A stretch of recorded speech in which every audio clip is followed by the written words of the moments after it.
Welcome to the Genius Factory. Enjoy the video. In this video, I will explain how to use the low row machine. This guide will help you understand its benefits and proper technique. The low row is a fantastic exercise for strengthening your back, specifically targeting the latissimus dorsi and rhomboids. It's crucial for developing a balanced physique and improving overall upper body strength. We'll cover everything from setup to execution, ensuring you get the most out of your workout. Proper setup is key for an effective and safe low row. First, adjust the seat so your chest is firmly against the pad, allowing for full arm extension. Place your feet securely on the foot platform, ensuring stability throughout the movement. Choose a weight that challenges you but allows for strict form. Start with a lighter weight if you are unsure. Finally, grasp the handle with your chosen grip, keeping your arms fully extended. Now, let's focus on execution.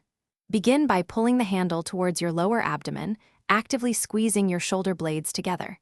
Imagine you are trying to hold a pencil between your shoulder blades.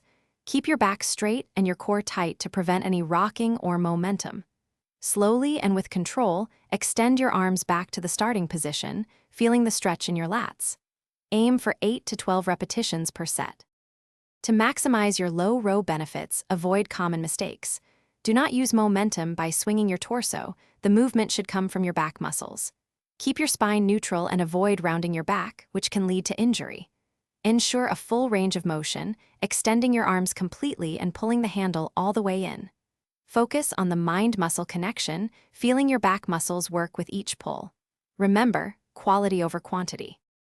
Thanks for watching. If you found this helpful, don't forget to like and subscribe.